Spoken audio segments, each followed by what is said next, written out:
देखिए, पहली बात तो 5 दिसंबर को ख़त्म होगा, ये किसी भी सरकारी माध्यम से जाहिर नहीं किया गया है।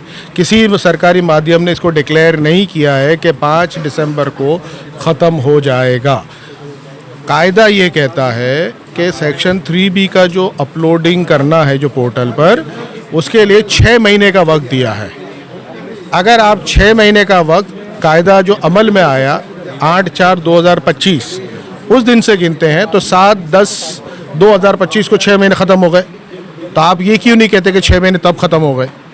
अब लोग ये कहते हैं कि चूँकि पोर्टल लॉन्च जो हुआ था वो 6/6/2025 को हुआ था, तो लोग अपने आप 6 महीने उस दिन से गिन रहे हैं।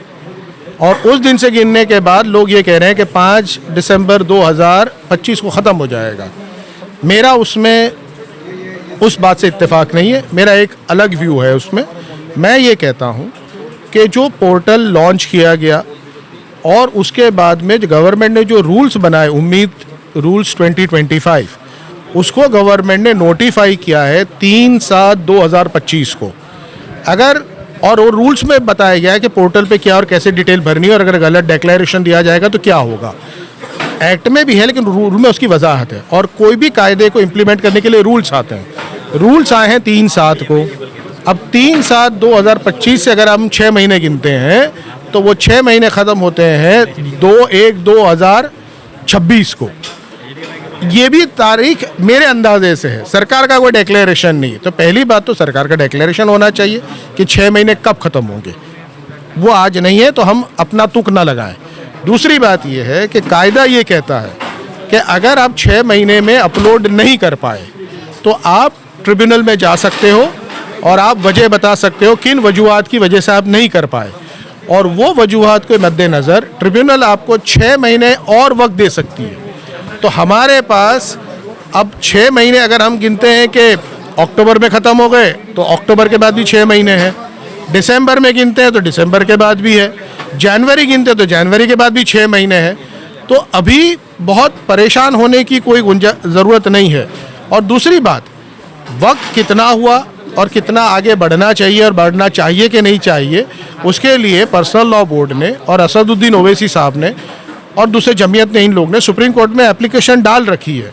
उसकी सुनवाई 28 को होनी थी, 28 को नहीं हो पाई है, अगली तारीख को होगी। तो इंशाल्लाह अल्लाह की ज़ात से उम्मीद है कि जब भी ये हियरिंग होगा और सुप्रीम कोर्ट सब चीज़ के मद्देनज़र कोई फ़ैसला सुनाएगी तो एक मुद्दत हमको देगी और इंशाल्लाह वो वक्त हमको मिलेगा।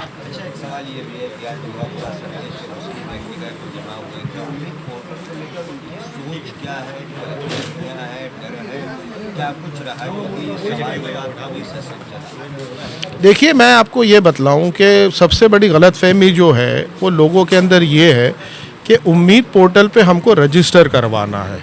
वो समझते हैं कि हमारा रजिस्ट्रेशन है वो ख़त्म हो चुका है और उम्मीद पोर्टल पर अगर हम रजिस्टर करवाएंगे तो ही हमारा रजिस्ट्रेशन बरकरार रहेगा। ये सबसे बड़ी गलतफहमी है। उम्मीद पोर्टल पर सिर्फ़ और सिर्फ उन वक्फ को अपने डिटेल्स अपलोड करने हैं जो रजिस्टर है, यानी जो 8/4/2025 के पहले रजिस्टर हुए वक्फ हैं, जिनके पास वक्फ बोर्ड के पास से दिया गया रजिस्ट्रेशन सर्टिफिकेट है, सिर्फ़ और सिर्फ उनको डिटेल्स अपलोड करनी है। और उनको भी वही डिटेल्स अपलोड करनी है जो उनके रजिस्टर पर है। उनके रजिस्टर पर जो भी डिटेल्स हैं उससे ना कमी करें ना उससे कुछ ज़्यादती करें, जो डिटेल जैसी है वैसी अपलोड करें।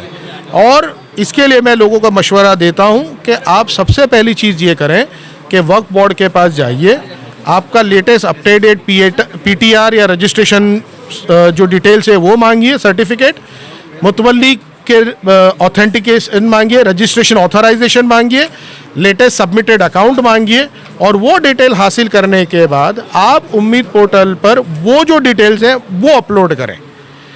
अगर वो डिटेल्स आपके पास नहीं है तो उसके पहले अपलोड करने की कोशिश ना करें, क्योंकि आप रजिस्ट्रेशन के ख़िलाफ़ में कोई गलत डिटेल अपलोड कर देंगे और वो करना कानूनन जुर्म है।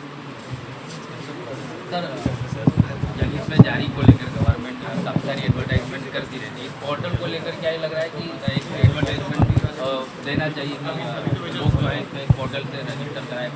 करना चाहिए, सरकार का मामला है, हम हमारे वक्फ बोर्ड जो गुजरात स्टेट वक्फ बोर्ड है जिसके ज़िम्मेदार आज यहाँ पर भी आए हैं, उनसे रब्ता करते हैं, उनको हमेशा कहते रहते हैं और अल्हम्दुलिल्लाह उन्होंने आज तक हमारे जो भी ज़रूरतें थीं या जो हमने उनसे कहा था उसके मद्देनज़र आगे की कार्यवाही की है और पोर्टल पर उस पर इतनी आसानियाँ होती गई है।